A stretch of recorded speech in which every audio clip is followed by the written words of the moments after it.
welcome back to London. I arrived a couple of days ago, and after a day of sitting at home doing absolutely nothing, which was much needed, I'm back out doing another photography with a particular focal length video. So, the previous video, many of you really liked, and thank you so much for the support and the comments on that. The previous one was using a 50mm lens. However, today we're using a 40mm lens. So in Fujifilm terms, it's a 27mm. Now for this particular one, I'm using a Viltrox lens. I've never used third-party lenses before. This is the first time. They've kindly sent one out to me, and although I will not be doing a gear video, I will be writing a blog about it. However, the images in this video are all from this 27mm Viltrox f1.2, I believe. A couple of more things. First of all, I've had a coffee before actually filming this last time, so I'll make a bit more sense. And secondly, I had a few comments regarding settings, specifically focus settings. So for these walking videos, I'm typically shooting in continuous autofocus with a zone focus mode. So it's a big square with little squares, and the camera kind of decides what to focus on. The simple reason is because it's very hard to be more accurate with focusing and filming these videos at the same time.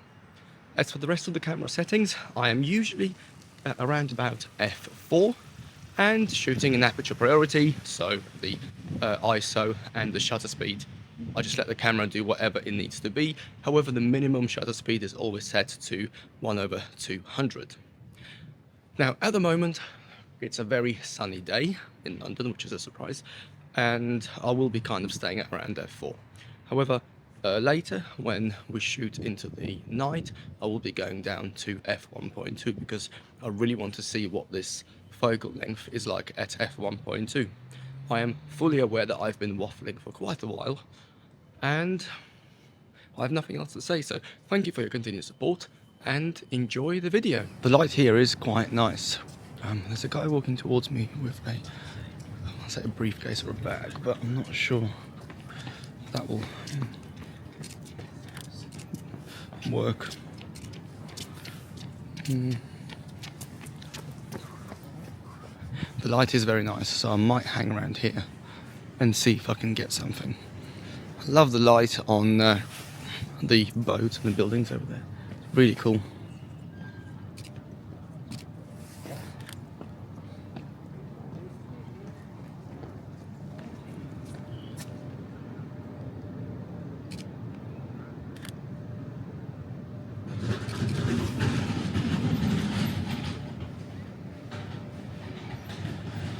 This is quite an interesting character.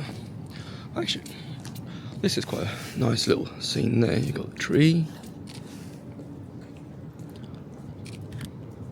you got the guy there, you got the city in the background, and a few different elements which come together to make this photo. So right in front of me is a steamed out glass box. I have no idea what on earth that is or why it's there. Just wondering if you can get a nice photo. I'm not sure. I think if only one of the glass panes was steamed up, it would look better, but at the moment, you really can't see through. So unless someone walks right next to it, maybe. Oh yeah, no, maybe it has some potential. I don't know, I'm really not sure on this one. I absolutely love backlighting like this, when you have subjects in front, you have a nice sort of scene, let's just say, and there's a strong beam of light coming through and flooding in. There's no particular photo right here, but I just absolutely love this type of lighting. It's not for everyone, but yeah, I've always found it to be the most interesting. Whereas on the other hand, if I now turn around and the light is coming from behind me, you can see there's just generally a lot more noise. And even though it's very nice to look at if you're just walking around, to take photos, I don't know, maybe you could do something here with the well, that coat's really nice on that woman.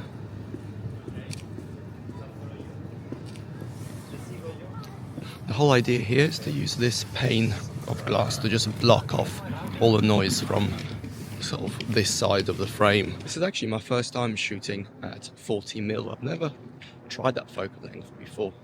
So far I'm finding it very similar to the 50. I can't really tell a big difference, which of course there isn't a big difference. But in theory, it should be a 50mm with some breathing room. But we'll see. The day's still young, it's only like 8 in the morning. Still got the whole day, probably at least another 10 hours of being out shooting. So my opinion might change by the end of the day. Also, a quick non-photography related tip. If you're not a very confident person in general and you want to build up your confidence as quickly as possible, pick up a camera. Initially, talk to the camera just at home and do it every day for 30 days and see how much your confidence and your speech improves. Secondly, pick up a smaller camera like this DJI Pocket 3 and talk to it in public. And first month or two, maybe a year, be very uncomfortable. But after a while, you'll stop giving a shit about anyone's opinion. And life becomes a lot better.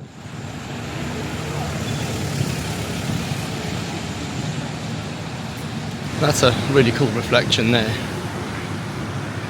Coming from top of that building, as you can see. I wonder if we can get anything. Problem is for this you need a nice subject. And ideally just one subject. It's already a pretty busy scene. So let's see.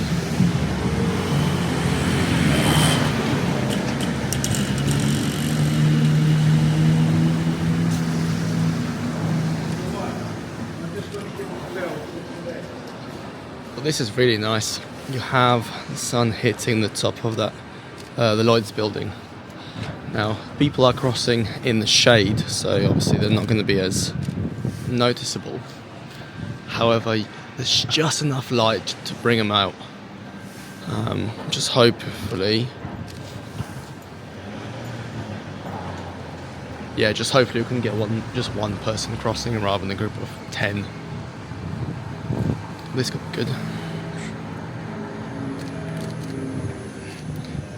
So I'm focusing and exposing kind of in the middle there, because I don't want to just expose for the highlights and completely send all of this to black, but equally I don't want to blow out the top. So as you can see, kind of exposing right there, because I know I can bring all of that back.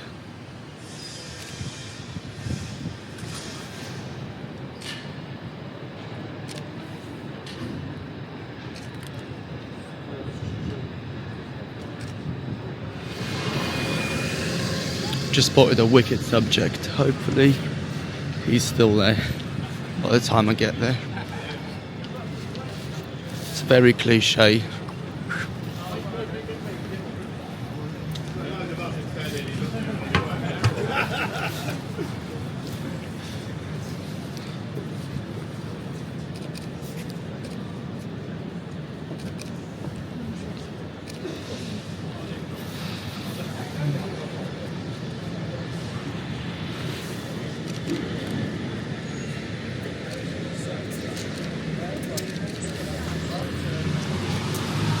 Does it get any more? Probably not. Very cliche, but also very London and very bank. Pretty cool. This is quite cool.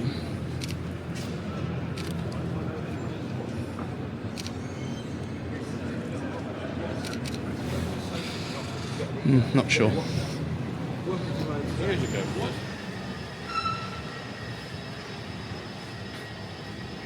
This reflection could work somehow.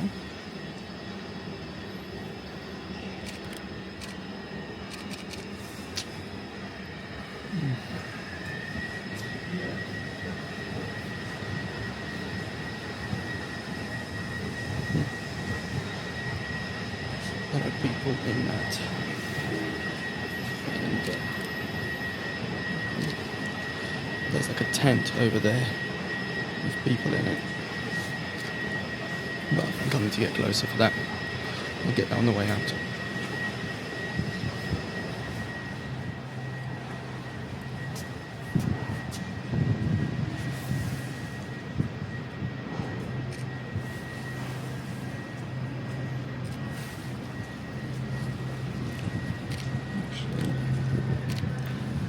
This isn't too shabby. Another very common question people tend to ask is, how many keepers do I get and how many shots do I take on a given day?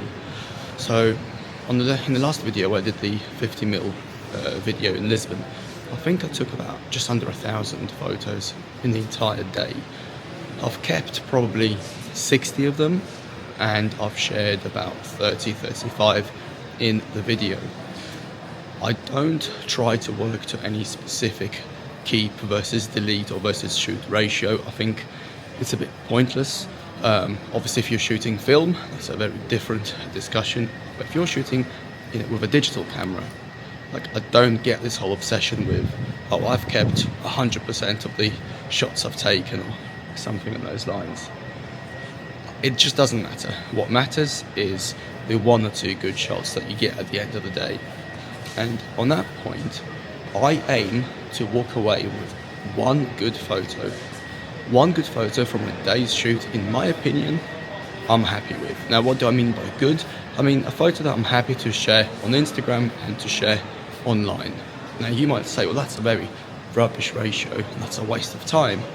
Well, it's not really, because when you're doing this kind of photography, everything is out of your control. So, for example, the guy with the hat that we saw in Bank earlier, I mean, I've been going to Bank over the years hundreds, if not thousands of times, and I can't remember the last time I saw a very cool character like that standing in the best location with the best light, and that's just pure luck.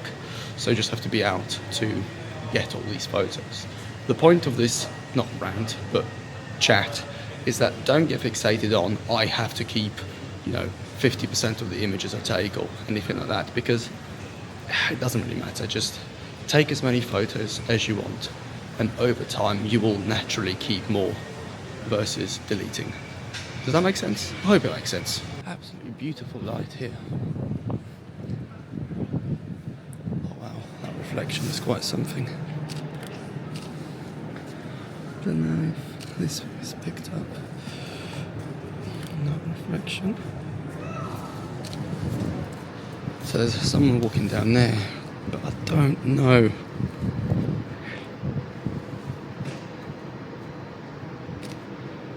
Nah.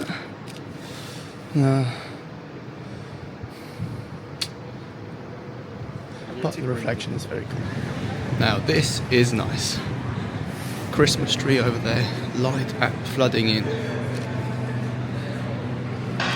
I just need an interesting subject or something to walk right past me and through. I mean, even without a subject, I love this scene. But if someone could just walk past, it will look so much better. There was an old couple that were walking right down the middle here as I spotted this, but by the time I got here it was a bit too late. Never mind, so as always I'll play the waiting game and go from there. I'm shooting literally everything is just dead on. I'm at f4, focus point right down the middle. Alright, oh wow, look at that.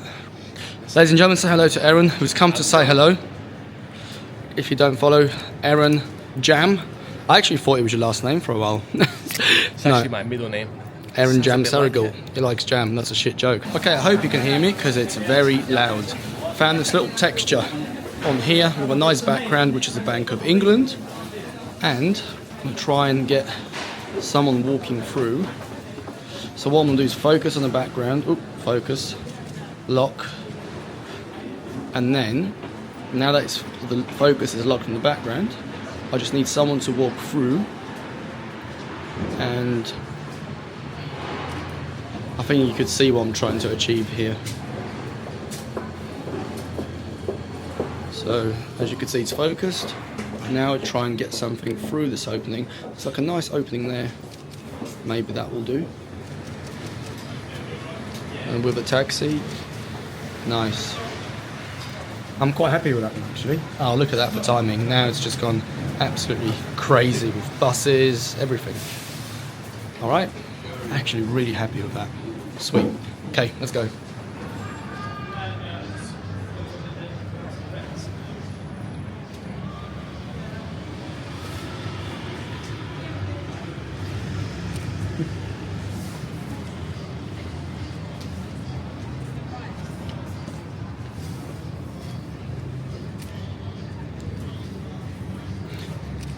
I like this, using the records in the window to just frame that guy there. I just wish that the others were not there. Actually, maybe that's okay. That's quite cool.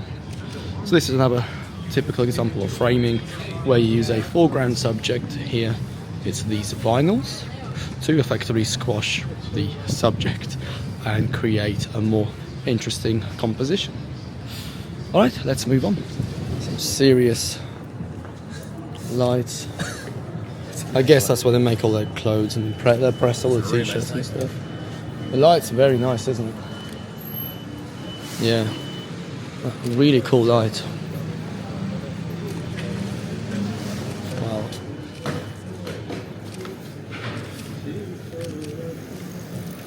That's quite cool.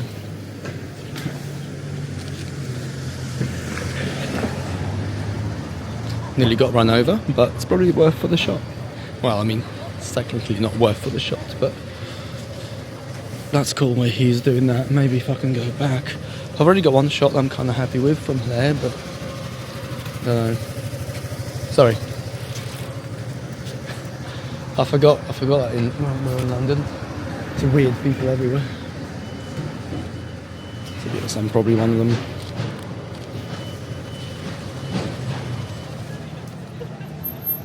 This is how the cinematic shut up. It's how the cinematic episodes are created. It's Aaron Jam Studios Limited, creating the next masterpiece. He's not laughing. Still straight. I think of those rubber duck things you see in military videos where they squeak it in their ears. Oh, that's got him. That's got him. That's quite cool. There's a guy standing there in that reflection. So maybe, I don't know if you can see that. That's quite cool.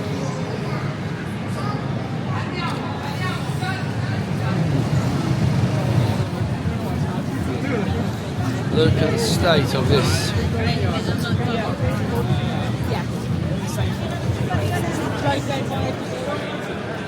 Oh, nice. I remember this place. You can get some seriously cool shots here. Problem is how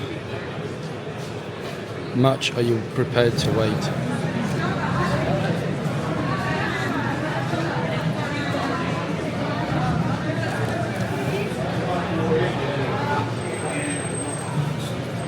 Alright, we've just been doing a few loops of Soho. I've definitely got a couple of shots that I'm really happy with. And to be honest, I'm kind of done for the day. It's coming up to 7, so I've been out for 12 hours now. And yeah, mentally I've more than switched off. So thank you so much for watching. I hope you enjoyed this video, and leave some comments down below about what you think. And that's it. Alright, I'm done. Have a good one. I'll speak to you soon. Bye bye.